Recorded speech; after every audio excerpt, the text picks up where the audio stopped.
Hey everybody, this is Cameron from Obnoxious and Anonymous, and welcome to the Twin Peaks 2017 Episode 9 Watch Along. This episode or part is titled This is the Chair. It was written by Mark Frost and David Lynch, and of course, directed by David Lynch. Now, I've got good news. My co-conspirator for today's watch along is none other than the vlog lady herself, Emma. How's it going, Emma? Hi, Cameron. Nice to be here. Oh, I'm so thrilled to have you here. Thank you for joining me. This is going to be a lot of fun for, I'm sure, many people that watch us. But before we begin, I just want to say that today is July 12th. It's also known as the Day of Action in regards to net neutrality that's happening right now in the States. So if you're, I don't know if this is something happening in your country as well, but over here, they're trying to do this vote where they want to get rid of net neutrality. And what that is like right now you can go on Amazon and YouTube and Facebook and whatever sites you frequent with the same speed and the same, like basically there's no holdbacks. You type in the URL and you're there. Whereas if this thing passes, what will happen is, depending on what company you are subscribed to, whether it be a cable company or internet provider, they may decide who they back. So for instance, if you watch things on Netflix, they might back Hulu and make it impossible for you to get to Netflix if you are part of their membership. So obviously it would be terrible if this thing passed, because obviously we want to be able to access whatever sites we want to go to and not be stifled by whatever is in our area. So I have some information for anybody who is interested, because there's still time, obviously, to make your voices heard on Facebook, Twitter, or any other social media platform. You can call the FCC and your elected representatives in Washington, D.C., here in the States, and ask them to keep strong Title II oversight of internet service providers in place. And the easiest thing to do is download the 5, that's the number 5, calls, CALLS app to your cell phone, and you can get your voices heard that way. Because if it wasn't for net neutrality, I wouldn't be doing these videos. Emma wouldn't be doing these videos probably, and we wouldn't be able to do them together. The US, the UK might be like, no communication anymore, and that would be an awful thing. So I think that's kind of an important thing to discuss, especially since so many of us in the Twin Peaks community are coming from international waters all over the place. I got people from all over the world watching these videos, and it would be a shame if we were all not allowed to see each other's comments and videos and things like that. Emma, how's your week going? It's going great, thanks. Yeah. Yeah. Do you have that going on over there, or is that just a US thing? I've never heard of that. Oh, well, you're very lucky over there then. Hopefully this thing gets squashed over here. So, all right, for those of you who don't know what a watch along is on this channel, is basically myself and whoever, today is Emma, we are going to watch episode 9, and we're going to just make comments on it. And it's not like a traditional commentary per se, because we don't really know if what's going to happen next in the series. So anything we say may be negated an episode or 2 from now. So we're kind of giving you our best ideas and thoughts for right now at this time and place. And Emma, watching this new series, every time you have your grasp on something, a couple episodes later, you have to rethink everything that you thought previously. So it's hard to know what exactly to think until this whole thing is over. And we may not even know until after Mark Frost's book how to look at some of this stuff. So there it is. So I'm going to be watching this on the Showtime app. How are you watching? You're on Sky? Yeah, well, now TV, Okay. Sky. So I have kind of like this Showtime ad commercial that happens before my episode begins, but I will let you know when the episode is about to start. So, all right, guys, get your however you're going to watch these episodes, get them ready because we're going to start. And let's go, Emma, in 10, 9, 8, 7, 6, 5, 4, 3, 2, and 1. Hit play. And I got the Showtime. Yay. Trademark. And got this silly commercial. They're showing a bunch of clips from Twin Peaks, which is good. Usually they show me things from a lot of the other shows on Showtime that I'm not even watching. They're like, if you like Showtime, you'll like Billions. Or Ray Donovan, or whatever else they're promoting right now. That like stand-up comedy show that Jim Carrey executive produced. So here we go. Okay, another Showtime logo. Okay, here it begins. Showtime presents. Now, I find it very interesting how the Rancho Rosa sign keeps changing at the beginning of every episode. Today, it's red and white. Now, Emma, I don't know. I haven't heard what you have thought about these opening credits. Do you like these titles for the new series? I do, yeah. And watching this episode, the last time I watched it, I didn't notice that there was a golden orb before Laura appears, which is like, I thought it was just a reflection of the mist, the light in the mist. But now after episode 8, it makes more sense that it would be Laura, you know? Right. So. Now that's fascinating. I love this drone shot over the falls. It's they're kind of giving us the traditional opening credits with the music and the obviously the traditional Twin Peaks font and color, but again, it's presented in a new way. I love how the falls become like the drapes blowing in the wind. Kind of reminds me of the opening credits of Blue Velvet when you see Isabella Rossellini's robe on the kind of swaying, and then of course with the infamous floor from the Black Lodge that originated in Eraserhead. Now, episode 8 ended with the woodsman walking off into darkness and hearing the whinnying of the white horse. This episode begins in stark, bright daylight. And the doppelganger's walking up the road here. And right away, you can tell that it's still the doppelganger, that it's not Cooper that's awakened in the doppelganger's body that some people had theorized at the middle part of last episode. But yeah, he looks terrible. I think the daylight like exposes all that blood on his body as well. He's sort of wearing it like armor. Yeah. And of course the red bandana letting him know that he's in a safe zone where he'll meet up with Hutch and Chantel. Now this is always funny watching I don't know. I gotta say, David Lynch, I've always liked him in this role, but he's given himself quite a bit of screen time in this new series, and he's doing it really well. I mean, I think that his performance as Gordon is, it's layered. It's not just the director shoving himself into his own series, for ego. Yeah, I agree with that. I think I'm seeing David Lynch, the director, as well, but I'm also seeing Gordon Cole, like, more than I ever did. And like a human Gordon Cole, not just a comedy figure, Right. I mean, even in Fire Walk with Me, he's kind of just a walk-on part. And here, I mean, so far in this new series, he's presented, like you said, as a very human character. Even confusing what Colonel Davis says. Instead of he doesn't think he says Buckhorn, South Dakota. He thinks he's cussing at him. But notice how Diane here opens her eyes and she's kind of hearing, she's kind of eavesdropping on the conversation. Yeah.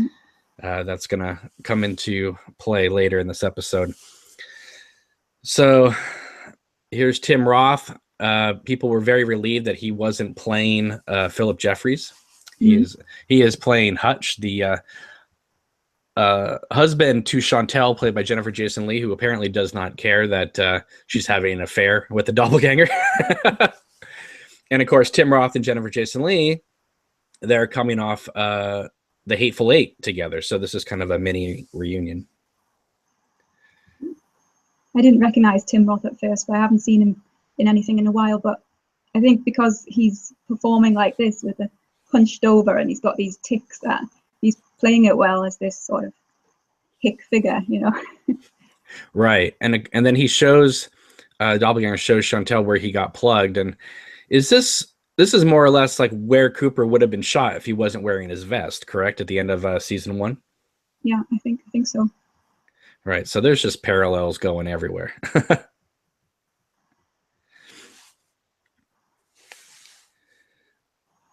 So here we have Gordon telling Diane that they're not going to stop in Philadelphia. They're going to have to swing by Buckhorn, South Dakota, because of, Major Briggs, basically. And she brings up the Blue Rose case. So obviously Cooper was referring to Major Briggs and that type of thing before, Cooper swapped out with the doppelganger as a Blue Rose case. But we never saw that in the series because Blue Rose wasn't introduced until the movie. Mm-hmm.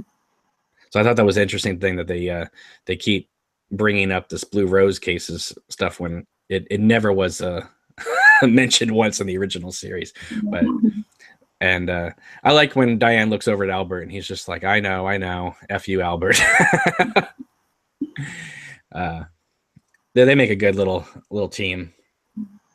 But at least later in this episode, Albert will find somebody that shares his sense of sarcasm, which will. Yeah. Now, Diane checks her phone and it's blocked. And this will play a role later in this episode. It's she's definitely looking for something.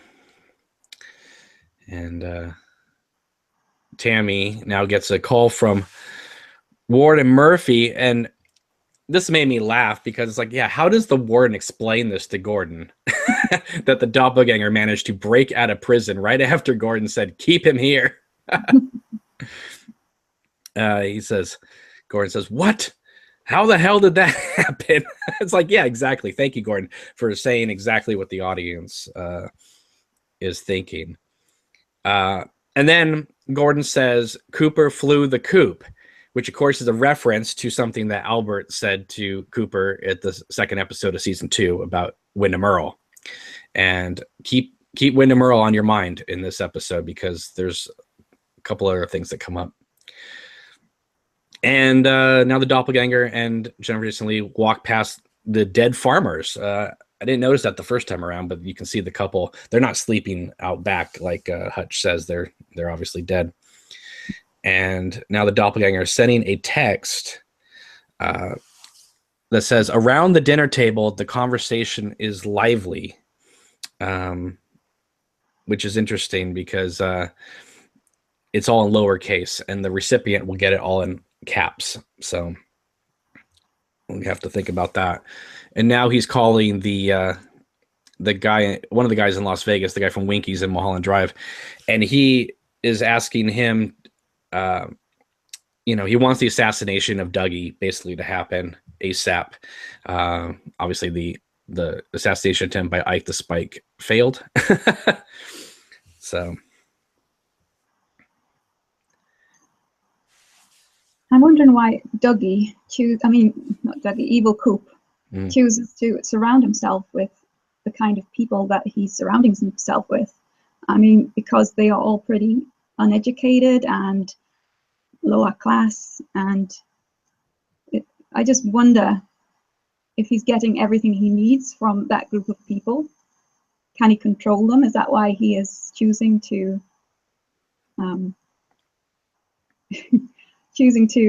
take them on board and use them? Or, I mean, apart from Philip Jeffries, is there anyone else that would match his intelligence in his circle of allies? I don't know. It seems to be, like you said, lower class here, but then he's got the upper class or middle class in Las Vegas too. So I like how he asked Hutch and Chantel to take out the warden, and also take out two other people in Las Vegas. And it's like, well, who is he referring to? Is he referring to Dougie and Janie E, or is he referring to Dougie and I can't remember her name, but the brunette woman that got killed by Ike? Because he got told the assassination attempts didn't work out, so maybe he thinks that the other woman is still alive. But he's hiring Hutch and Chantel to take them out, sort of like the way Mr. Reindeer hires Reggie, Juanita, and Drop Shadow and Wild at Heart to take them out, and instead of Mr. Reindeer, it's Mr. C. And yeah, but this is interesting that he texts this message to, we know it's Diane, but he sends it all in lowercase, and then when she gets it, it's all in uppercase. So maybe he's sending it to somebody else who then forwards it to Diane, because even though the doppelganger has some obviously possession over technology, it is kind of strange that he would have Diane's phone number. Yeah. And one other thing is that when he takes a rain check from having sex with Chantel in that scene, she hands him a bag of Cheetos. Which, if you remember her motel room in the beginning of the series, her room was littered with like chocolate milk and Cheetos. So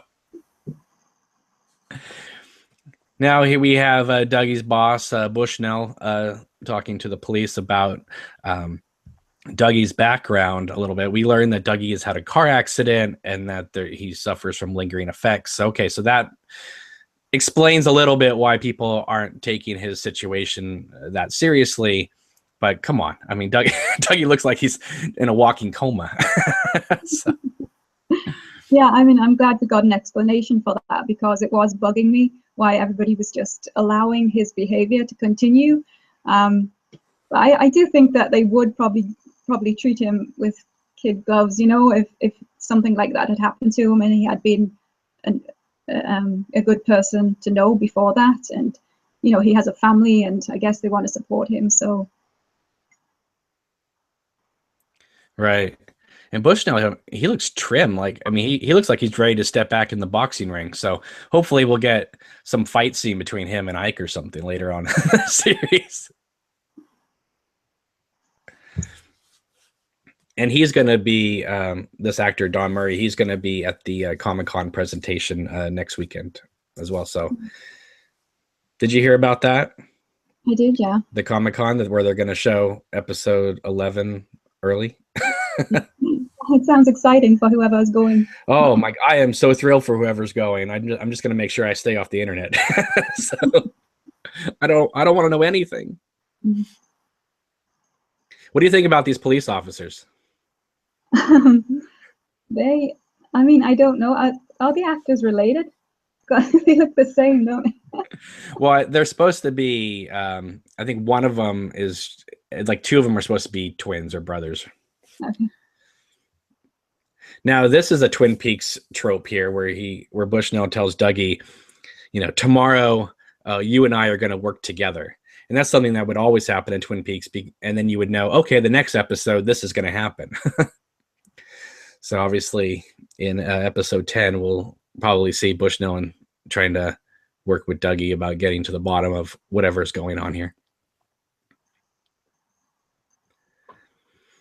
So we get now told that there's no information on Dougie prior to 1997. The police logistically think that they're referring to witness relocation, but obviously we know that Dougie was manufactured, so this makes sense to us. Yeah, I mean, some of the dates that are occurring in this episode, I don't know if we're supposed to take notice of them as much, or whether they are like continuity errors. The dates later on, I'm sure you know which ones I'm talking about with right. Bill Hastings. Well, there is people are theorizing right now that all of these scenes could be taking place, a week or so apart from each other. Yeah. But we won't know until a lot of these characters start merging in other scenes together. Because right now, all these stories are more or less kind of standalone apart. But I mean, we do get information later that Gordon hears about Dougie and Janie E, from the coroner. So maybe we'll start seeing, especially if they do see any media coverage that Dougie, has stopped Ike, that because he was on camera. So there's a possibility they will be able to go, wait a minute, that's Cooper. Hopefully Dougie doesn't get thought of as the doppelganger, Yeah. It does feel like in this episode that all the threads are coming together. Mm-hmm. Definitely. And this police officer decides to swap out the coffee cup or mug so that he can get Dougie's prints. Be interesting to see. Do you think it's going to come back as Dale Cooper's prints, or do you think he will come back, or it'll still be Dougie? Because because Dougie was gone and Cooper took his spot, so obviously he would probably have different prints. Yeah, I think it will be Cooper's prints. Right, then the police will realize that he just escaped from prison. And they'll be, doesn't the doppelganger have reverse prints? Yeah, but maybe one or two will come up or something, and there'll be an all-out manhunt for him. Now, here's an interesting thing. So, right at this point, we get a track from Fire Walk With Me. This is the music when Chet comes in to talk to Sheriff Cable. And so this is very interesting because there's so little Twin Peaks music so far used in this new series that when it comes up, you're almost thinking, well, why are we using this music at this point? But yeah, so they bring in this music from Fire Walk With Me, and we're being told that they traced the palm, I guess, from Ike the Spike, and so they know where he is, and so they're out to go find him at his motel room. I'm curious to see what's going to happen with Ike's storyline after this episode. All right, so here comes a moment that a lot of people have enjoyed discussing online, which is Dougie or Cooper looking at the flag. We hear America the Beautiful, and then that will cut to a young woman wearing red heels as she walks past the electrical outlet. Now, some people are saying that the red shoes remind him of Audrey because she was wearing red heels in the pilot, but Cooper never saw her in the pilot wearing those shoes. So I don't know. What's your take on the red shoes? Well, as a viewer, I instantly thought of Audrey, and I think a lot of other fans did. But as you say, if Cooper didn't see Audrey wearing red shoes like that, then maybe that's not the case. Maybe it was just the red shoes that was connecting back to the red room, or maybe it was Diane's shoes that he was thinking of. Yeah, it could be anything. Yeah, I kept thinking that the one-armed man was going to appear from behind the flag. That we were going to get another red room dissolve. So we get the red shoes. Some people have made allusions to the Wizard of Oz and Dorothy's slippers. But here's the outlet. Now, here's the thing that scares me, Emma. I'm thinking in order for Cooper to come out of the Black Lodge, even though Rancho Rosa is the same timeline as Twin Peaks, I'm getting nervous that he's going to have to go back through an outlet to come out the red drapes from Glastonbury Grove. Yeah, that might be a possibility. But I think that scene we see in the beginning of the series shows that Cooper is at ease wherever he has gone back in. So if he has to go back in, I don't think that it will be as much of a problem for him. Right. And don't forget, he left his shoes behind.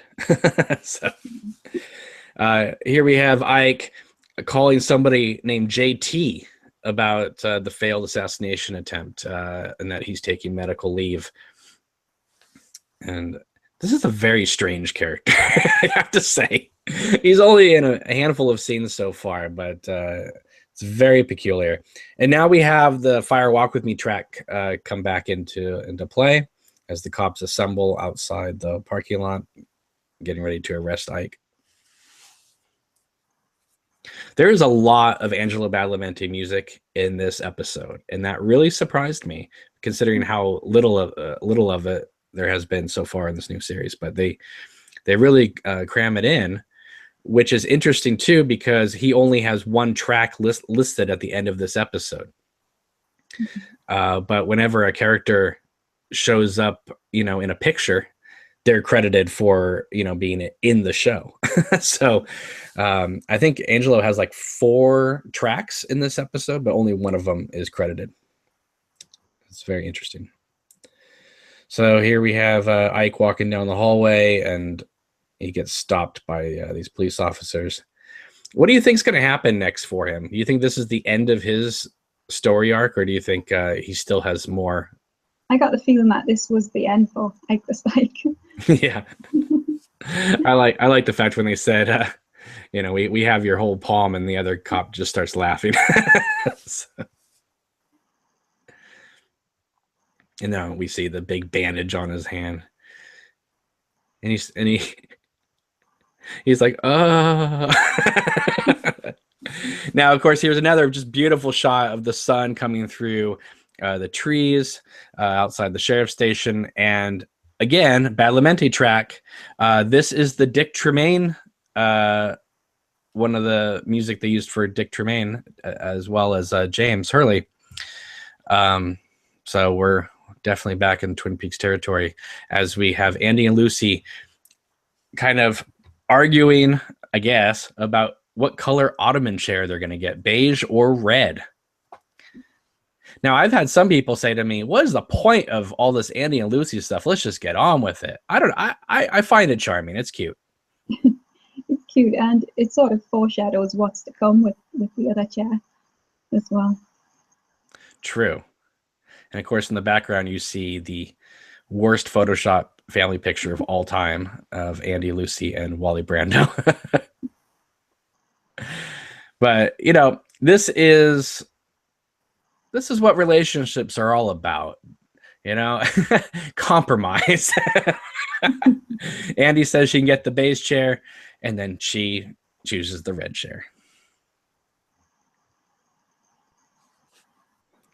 Yeah, I think they're really cute together, and in fact, some of their scenes in this new series, which I don't really have a problem with, but sometimes you can feel a little bit of stiltness, happening because of the long silences. But this is classic Andy and Lucy, in my opinion. I just can't believe how big her office has gotten since the first season. They really widened out that back wall area, so much so that Andy has his own office back there. I could never do this, though. I could never work side by side with somebody I was married to. Just say no. At least he's not playing his trumpet back there. So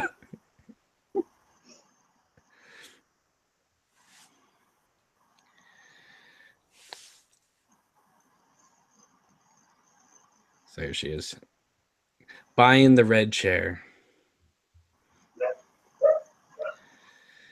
All right, now the next scene is very peculiar and comes out of nowhere. And that is, I don't even think we get an establishing shot. No, we just hear some thumping going on. And we have Sylvia Horne yelling to somebody named Mary to stop Johnny Horne from running through the house. And Johnny Horne is running through the house wearing what looks like Agent Cooper's pajamas from the end of season 2. And much like Leland Palmer and Agent Cooper, he runs directly into a wall, bashing his head. is glass shattering, and on the ground next to Johnny Horn, there's a picture of the falls and also President Eisenhower, which is kind of a key thing in terms of Twin Peaks folklore. So Now, go ahead. sorry. I was just thinking, a lot of people have said that is going to link in with what is happening at the Great Northern with the hum, and him bashing his head into the wall is going to make Ben Horn think that something might be in the wall, possibly. Yeah.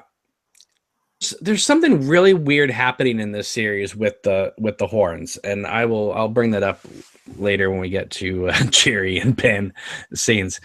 All right, so here we have Betty Briggs. Welcome back. Frank Truman, Hawk, and Bobby come to see her.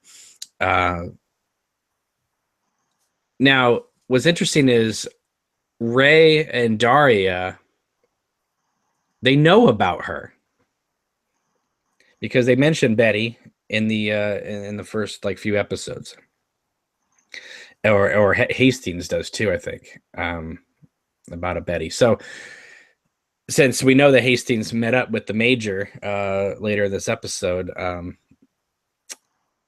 don't think she realizes that her life is in danger.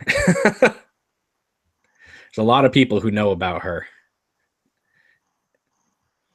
Well, it's pretty interesting to know that she has been sitting on this information for all these years.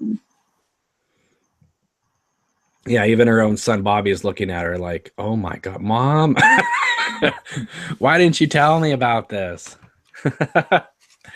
This was pretty great, and I mean the fact that the episode is called this is the chair, and of course right when she walks up to the chair, you kind of know this is what she's about to say. But I remember that before this episode began, I was thinking it has to probably be about Linda because they mentioned her electric wheelchair in a couple episodes ago. But nope, Twin Peaks has managed to fool me again.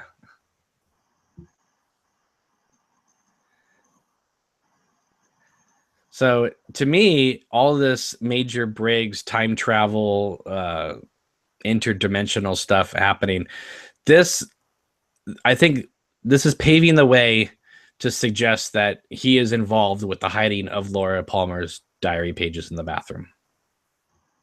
Okay. Yeah, that's a possibility. I just think it's so intriguing the way that they've brought Major Briggs back into it, and his story, and the way that the mystery is unfolding with it is just fascinating. Right. And of course, when she says to Bobby here that when your father told me about this, you were a very, very long way from where you are today, and that immediately this camera pushing on Bobby immediately makes every hardcore Twin Peaks fan remember the opening of season 2, where Major Briggs tells him about the dream he had. It's very heartwarming. I gotta tell you, Lynch is loving these slow push-ins on Dane Ashbrook in this series with him tearing up. We got that earlier when he saw Laura's picture on the table. So in a way, Bobby Briggs is bringing a lot of the humanity into this series. Yeah, and he feels like really one of the good guys now. Whereas right. Some people were doubting that when the stuff with the drug running came up. But right. There's no doubt that he is one of the good guys. That makes me so happy, Emma. I gotta tell you, because I was so worried that Bobby was gonna still be involved, and I need him around to take down Deputy Chad. I don't want him to be one of those people that they have to take down.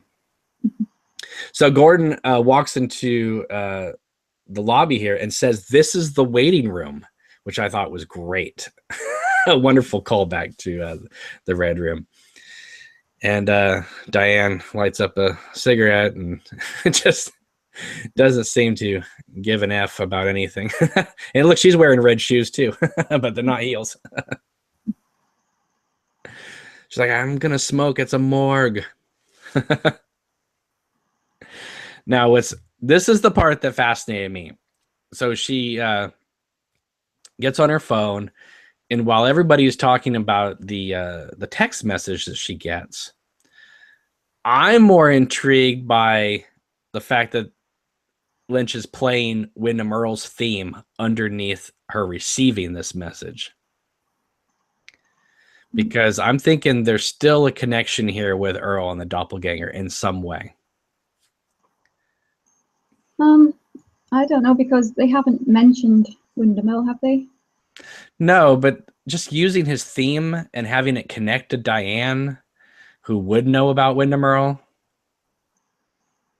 I don't know. I don't know how she's working with the doppelganger. But she may be working with Wyndham Earl in some capacity. I don't know. I'm just throwing it out there because it just seems like they're hinting at a lot of Earl connections, and if there's not, then fine. But it sure looks like they're tipping their hand that way a little bit. And now we get a little bit more clarification about Bill Hastings and who was involved with who, and because when you first see it in the first episode of the series, it's a lot of information to take in and try to figure out. But here we find out that he was having an affair with Ruth, and that Phyllis is dead, and that her boyfriend that she was seeing on the side, George, has been arrested for the crime. And now we have this meeting of the sarcastic minds here, Emma. We have Albert kind of, in a little glance, feels a certain kinship with the coroner here. I like that, yeah. Is there a possibility of a romance there?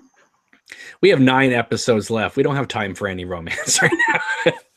the look from Albert is about as close of a courtship we're going to get, I think.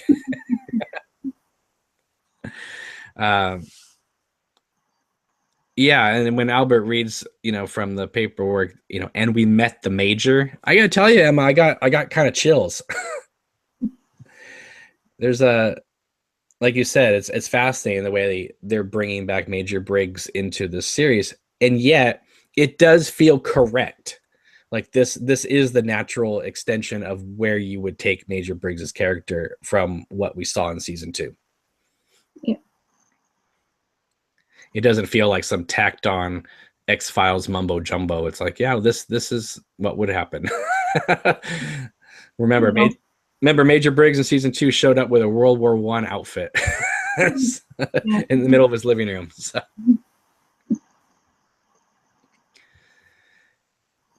I love all these FBI scenes of them working together. Gordon, Albert, and Tammy, who I have to say, Krista is I don't know. I don't mind her as much as I did at the beginning of the series. Yeah, she's growing on me as well.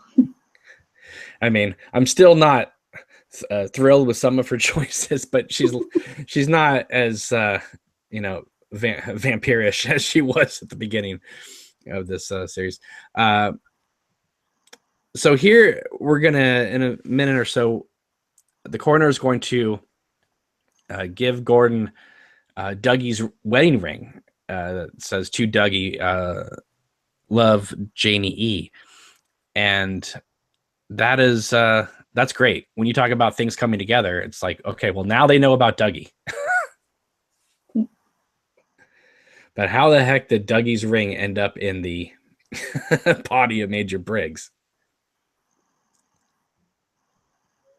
Unless the Major saw Dougie before he got...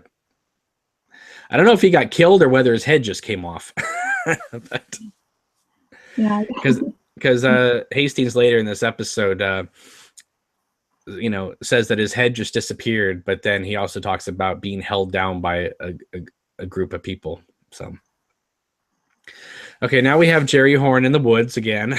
He's still in the woods. But now he's talking like Freddie Jones in Wild at Heart with the saying, "I am not your foot." What do you think is going on here? Is this Jerry just drug tripping and Lynch is just having some fun with us? Or do you think they're trying to make an allusion to the one-armed man and how he took his arm off? I don't know. I think the scene could be either complete comedy or it could be complete horror. Or both. Yeah, or both together. But I think that actually, given the fact that he is in Twin Peaks, and there's some stuff in The Secret History of Twin Peaks as well about what the effect of drugs and how they can open the mind to different dimensions and experiences that are otherworldly. So I think that there is a possibility that he is tuned into a spirit possession of his foot. Yeah, I love it when he grabs his foot and just flips himself. I mean, it's just, what a great way to end a scene. Oh, David Patrick Kelly, you didn't know what you were getting when you signed on to this new series, did you? He thought he was going to be hanging out with Richard Beamer at One Eye Jacks again. No, Lynch has other plans for you, my friend. Some people thought that this was just an extra scene that Lynch and David Patrick Kelly shot just because after they shot the I Think I'm High scene, that they were said, you know what, let's just go and shoot this. We have 18 hours. We can fit it in. Well, I'm wondering if that scene is if Jerry is going to meet with Hawk and Sheriff Truman and Bobby when they go on their mission later on. Yeah, it's definitely a possibility. Everybody's on their lunch break here, and Deputy Chad again shows his he just doesn't care about any rules whatsoever. He's going to eat in the conference room. He's going to be dealing drugs at the roadhouse. Look at that lamp in the back. You know Lynch made those lamps. Those look like the Blair Witch signs. I like how Truman's like, take your lunch out of here. Get out of here. And Hawk won't even like open the door for him. It's so funny. It reminded me of that scene in is it season 2 or something where Hawk like trips. Yeah, he trips what's his name? Hank Jennings, and says, "Gee, I'm so sorry."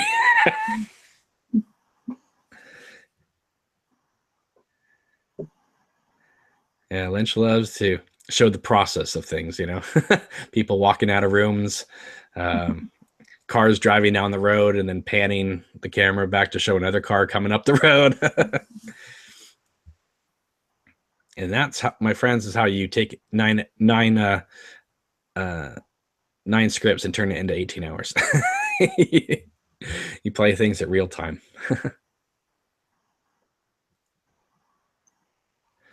So I've never seen one of these metal objects. It looks like a artillery bullet or something like that, but obviously it's housing secret messages from the Major, which only Bobby knows how to break open. And I love how Bobby lets them sit down and get comfortable, only to tell them, let's go back outside. I love how happy Bobby seems, because he seems so in touch with his father and how his father was thinking. Yeah, you know, if you think about in the original series, Bobby Briggs doesn't smile all that much. You know, when he's not worrying about being arrested for Laura Palmer's murder, he's worried about Leo Johnson hunting him down. Or he's stressed out about insurance money. The only time I think I ever really seen him happy is when he breaks open Leo's shoes and finds that tape, you know. New shoes. Now, this part makes me laugh because obviously Lynch just doesn't give a flying F anymore. Because right here, they're showing the sawmill right across the street from the sheriff's station.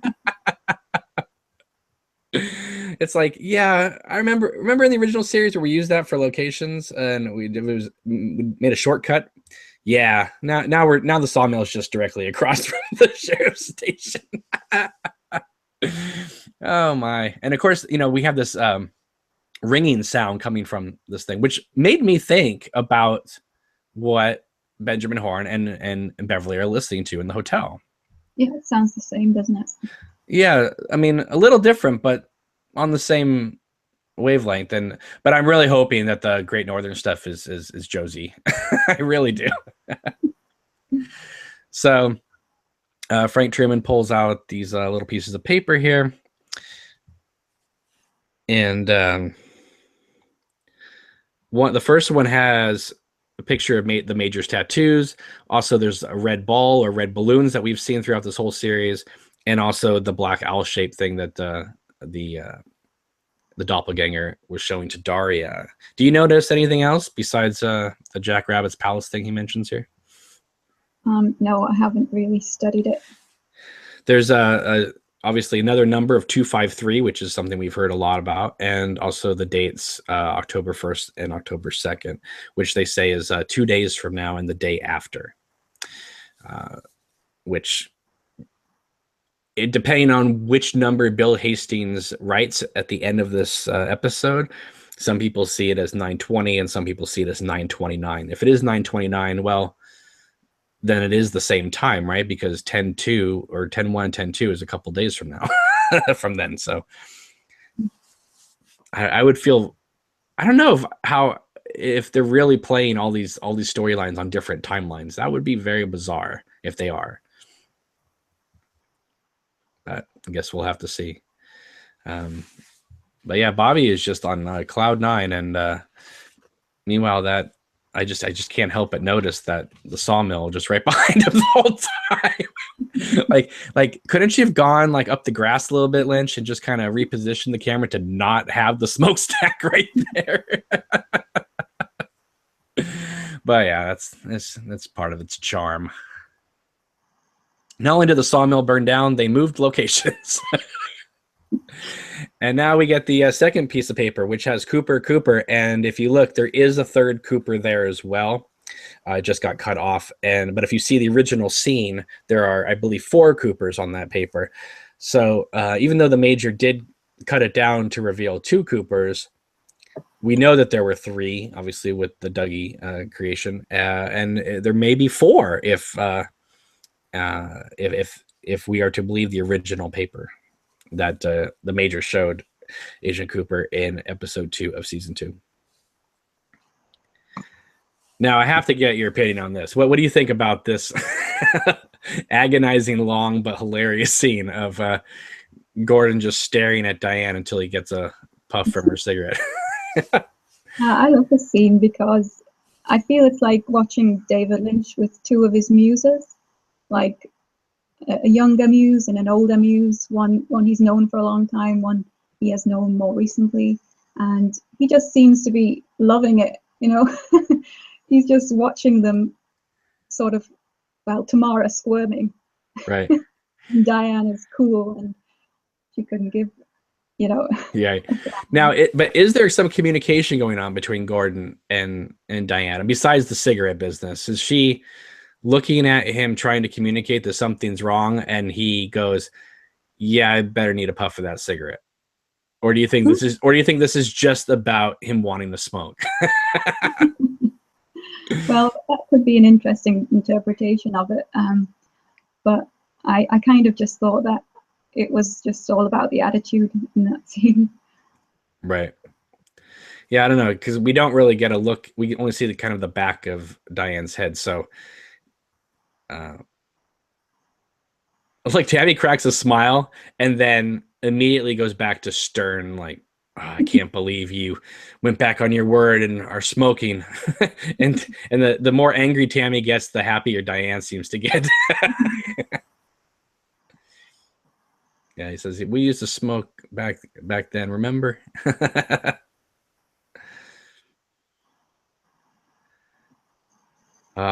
Lynch, you should follow this up with a Wild at Heart sequel. Get Laura Dern and Nicolas Cage back together again.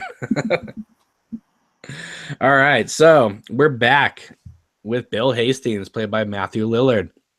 So people really liked him in the first episode. What do you think of his performance in this episode? Do you think he is still holding his own here? I think he's fantastic. I haven't seen him much since like the Scream movie. Right. I think he's amazing. You're not a fan of Scooby-Doo? He's Shaggy, and is the voice of Shaggy in all the cartoons as well. Yeah. I just love the way he plays it here. Sort of, it's so sad, but it's so funny at the same time. Especially when he goes into the scuba diving thing. Right. I don't think it hits that humorous level until he starts talking about the Bahamas and scuba diving.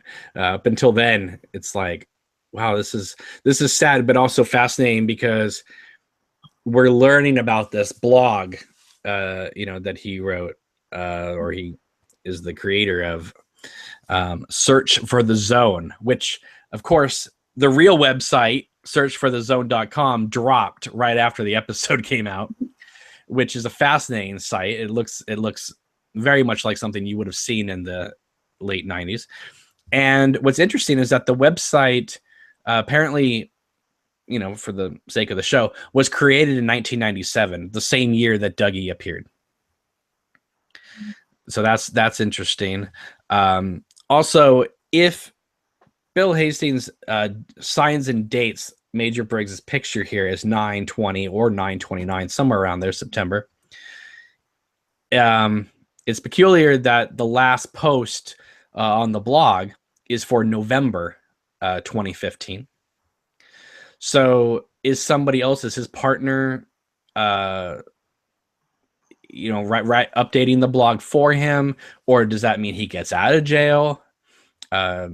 We obviously we don't know, but the blog says 2015. So to a lot of people, that confirms what year this is taking place. Yeah. So, and while they are fascinated by all the stuff about coordinates and Major Briggs, I think it doesn't hit Gordon and them until he starts saying Cooper. Then they're like, holy jumping George.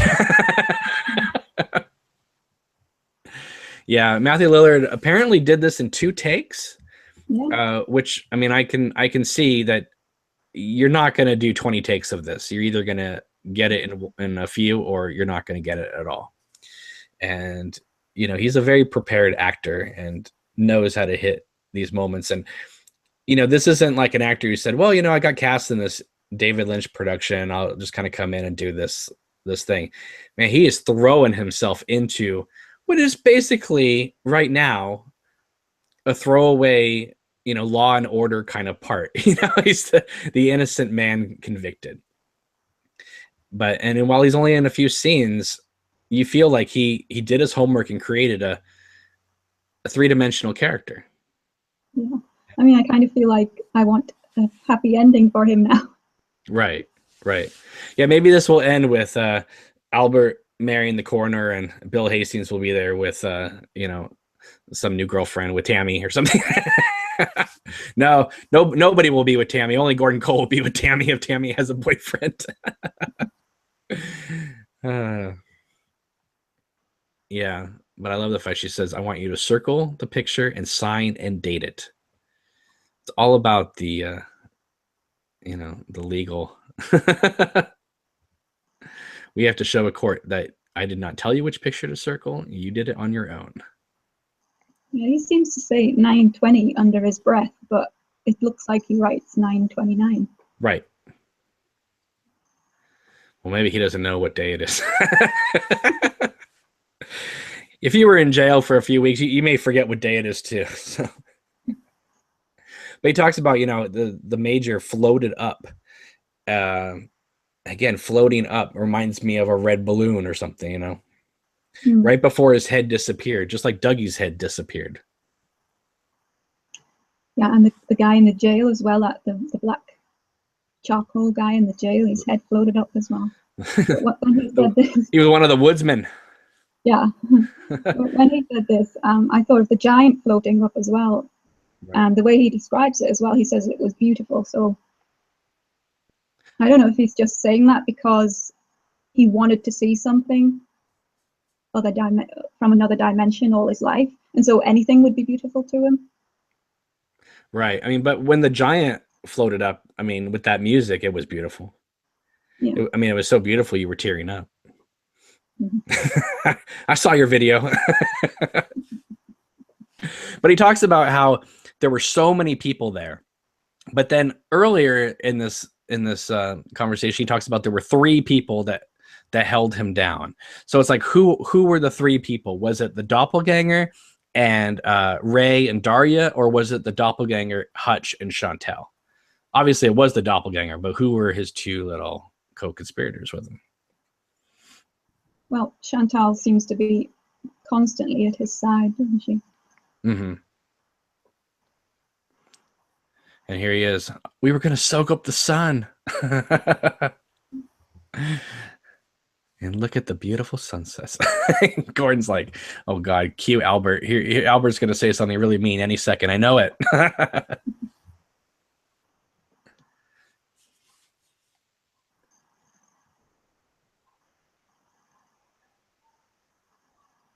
And even Tammy has to roll her eyes. And when Albert, of course, says, fruitcake, anyone? Oh, Albert, you're so mean. All right, so here we have the woods, and we get the Laura Palmer theme playing. Again, another Badalamenti track. And then we get to the hotel and the falls, which is wonderful because earlier in this season, we got a shot of the falls and then the hotel, and it made you jump because it was so out of whack of the way it normally is portrayed.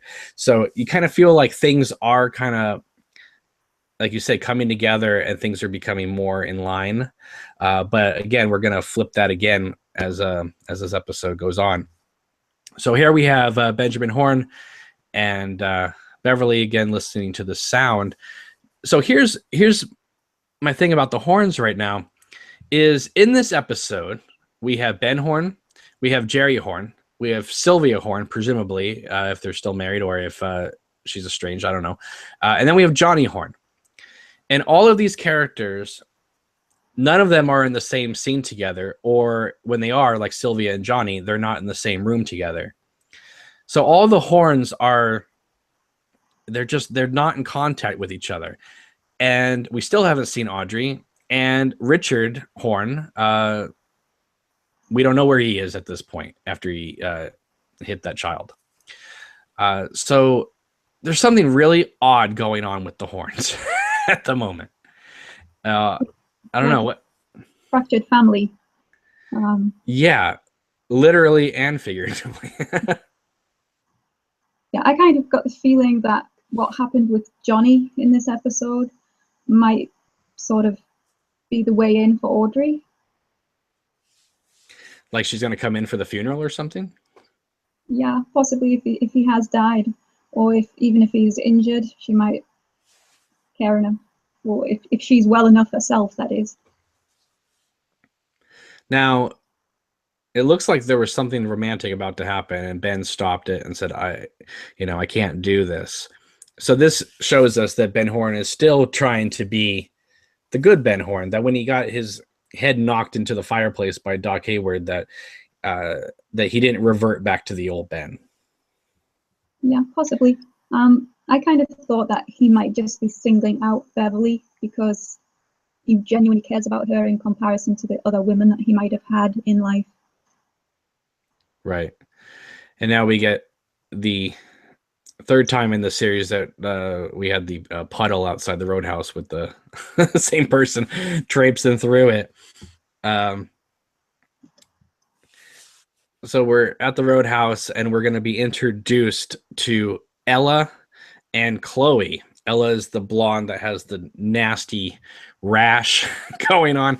I'm going to assume that this rash is from the drugs that she's taking that Red and Richard are dealing and with Deputy Chad. I just noticed there's a bowl of peanuts on her table. I would suggest that Chloe does not eat from that. And she is eating the peanuts. Oh no. After Ella touches her nasty armpit and grabs peanuts, I would not be anywhere near that bowl of peanuts.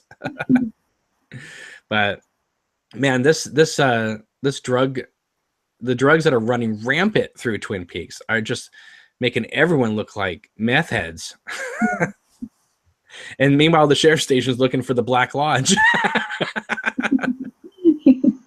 I mean, she looks a lot like, I can't remember his name, but Becky's husband just had that same kind of right outlook.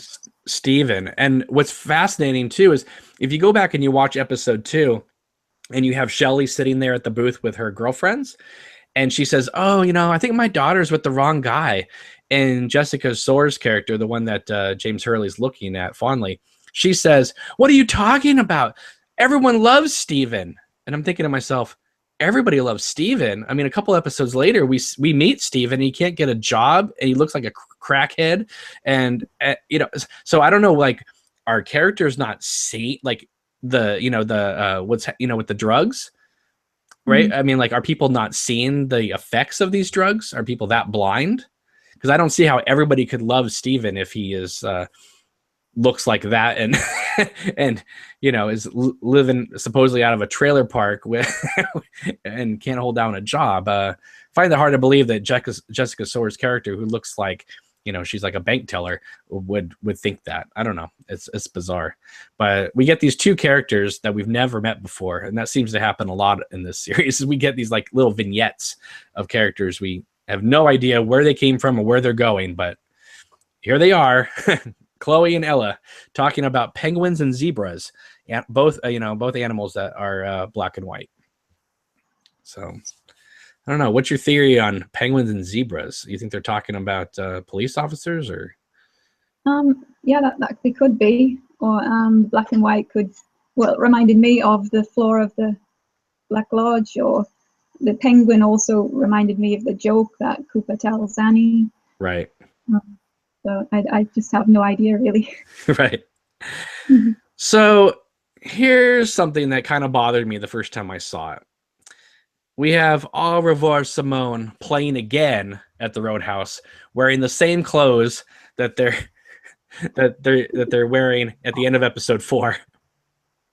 So is this scene with Chloe and Ella a flashback, or is this performance that Au Revoir Simone does in part 4 a flash forward?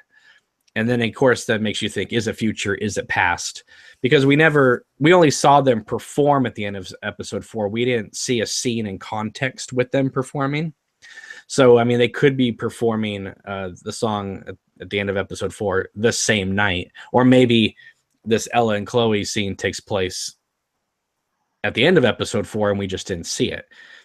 It's just very confusing. Thanks, Lynch.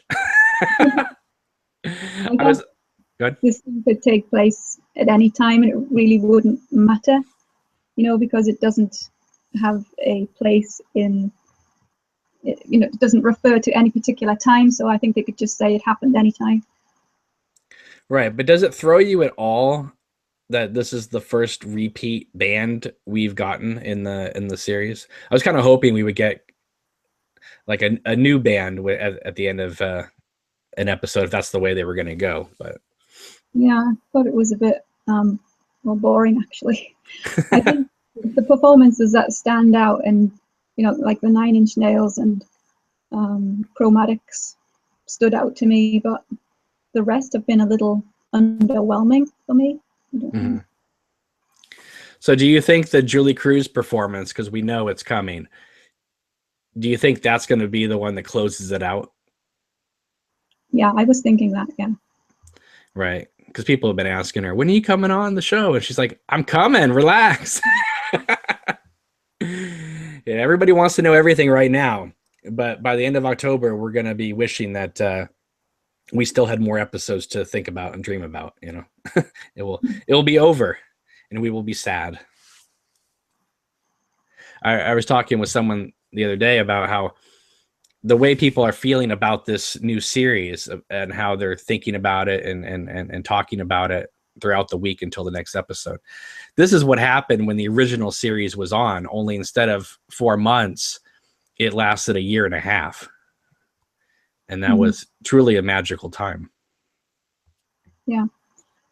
Well, when they said that they were going to do 9 episodes originally, I thought, wow, that's a lot of episodes, and thank you so much for bringing it back. And now that we are halfway through, I'm like thinking, there isn't going to be enough, and I want more, sort of thing. But I don't think that we're going to get more. But well, yeah, I mean, there's people saying, oh, they have plenty of time to do this and that and that, and I agree. But at the same time, though, there is a lot we're going to need to conclude with 9 episodes, especially since they're moving at a deliberate pace. Because when you break down what happens in each episode, I mean, yeah, there's a lot that happens, but there's also scenes that go on a long time, and which I don't mind. I love it as a viewer, but it also eats up the time of 9 more episodes, so I guess we'll see. I mean, this episode was called "This Is the Chair." This coming week, episode 10, Laura is the One. Do you think it's going to be a throwaway title like a lot of these have been, or do you think we're going to get something substantial in episode 10? I think that we have to get something substantial because we are moving towards the end now.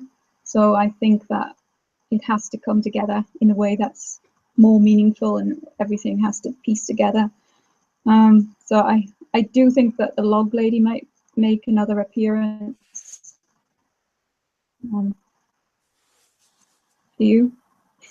I think she's going to make another appearance, but I don't think she's going to probably make it until towards the end of the series, maybe the last episode where she's on the phone with Hawk, like, "Thank you, Hawk, you did good," or something like that. Yeah, if there's anything I'm getting antsy about are these shots that we've seen in the trailers of Cooper in the suit driving the car. Yeah. I want to see where that comes into play. I want to know, just, is it the good Cooper and he's nervous that the doppelganger's on his trail, or is it the doppelganger pretending to be the good Cooper, worrying that the FBI and the good Cooper is on his tail? I'm really curious, because I mean, it's like, who's going to see this media footage? Is it going to be Gordon, Albert, and the good guys that, this Dougie guy, no, that's Cooper? Or is the doppelganger going to see this footage and say, "Oh, that's the way he looks now, I'm going to pattern myself after him," and get to Twin Peaks and try to beat all these people who are trying to get to the coordinates?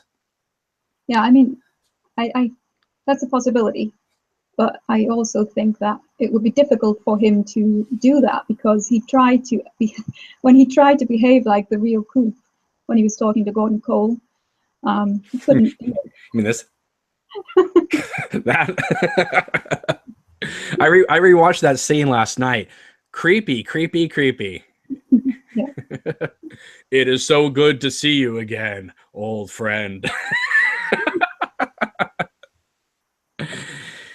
Yeah, I mean, we know that Cheryl Lee has shot more stuff. We've seen behind the scenes stills and even video, if you saw the TMZ stuff, of Cheryl Lee. So I'm kind of curious how she comes back into this. Where did Laura Palmer fly off to screaming? What's going to happen with this mother character? Or the experiment? You have to go back to the millionaire in New York as well, don't you? The box and everything. Right, that we haven't heard about anything since episode 2, right? Yeah. It's been a long time. Mm-hmm. I mean, do you think it's the doppelganger running that whole thing there too? Or do you think it's someone else? It could be the doppelganger, but I got the feeling that it was someone else. And I originally got the feeling that it was a good person that had the box and was doing the experiment. Because if it was the doppelganger, I don't know if he could access that dimension in another way than to use the box. Right. It's probably why he wouldn't be in the room. He'd be like this the whole time. So, all right. Well, we're gonna wrap this one up. Emma, overall, what did you think of episode 9? This Is the Chair. I really enjoyed the episode because I thought it was bringing lots of the threads together, and I liked the way the mystery was brought into it, all the codes and everything, and the things that we were given to decipher Major Briggs's messages, and the relationship between Bobby and Major Briggs coming back into it. I thought that was really touching, and I enjoyed that character development of Bobby, seeing who he is now compared to who he was then. I liked seeing more of the doppelganger. I didn't expect that we would get an answer to the thing about Bob, whether Bob was still with him. I mean, he didn't act any different, but I guess we don't know whether Bob is still with him. I mean, what do you think about that? I'm thinking at this moment he probably got pulled out of him. And so, I mean, the doppelganger existed, prior to Bob being inside of him. And he was kind of a wicked SOB running around that Black Lodge at the end of season 2. But, is it maybe I'm remembering it wrong off the top of my head right now, but when Bob kills Wyndham Earl, right, and I will take his soul and the fire comes out of his head, it's not until after that moment that Dale's doppelganger shows up. Mm-hmm. So is it possible that Bob or the Black Lodge created the doppelganger using some of Wyndham Earl in him? Little pinch of Earl, little pinch of Dale, because Wyndham Earl was supposed to be sort of like his kind of shadow self anyway out in the real world. Mm-hmm. So maybe that is playing a factor. I don't know. I mean, I think Wyndham Earl is going to come back into this some way, because when Diane picks up that phone and they play his music, his theme music, that's a deliberate choice. I mean, Lynch has deliberately not played a lot of the Twin Peaks music in this new series. So to choose that theme at that particular point, I don't know. There's so many weird clues going on. That could just be that Lynch likes that piece of music, or it could be letting us know that Diane feels the presence of Wyndham Earl coming back. I don't know. I can't wait to find out. I remember after watching episode 9 thinking, and especially after looking over the search for the zone.com website that they launched, which if you do go to that, they have like coordinates there that you can click on and it will take you to like different places in South Dakota and things like that. So it's a fascinating read. But I remember thinking, if someone said to me after episode 9, hey, Cameron, we're going to send you the last 9 episodes, but you got to watch them by the morning, I'd be like, yeah, it's no problem. Like, I love the waiting in and seeing it each week. But at this point, if someone said, would you like to see the rest of it? I'd be like, yep. And I would love to just sit back and just watch the whole thing right now as well. So, but yeah, but I recommend people to continue to go back and revisit the previous episodes, because they really hold up. And if you watch them knowing what you know is going to happen, there are a lot of amazing little subtle clues that are sprinkled through the whole thing to let you know, that Lynch and Frost know what they're doing, basically. Yeah, I imagine that the past episodes are a lot easier to watch now that we have gotten to this point, and that all the pieces that didn't seem like they could ever come together because they were so spaced apart, these different scenes with different characters, now they feel like they all are making more sense. Right. No, I agree. So yeah, this Sunday, episode 10, Laura is the One. Cannot wait.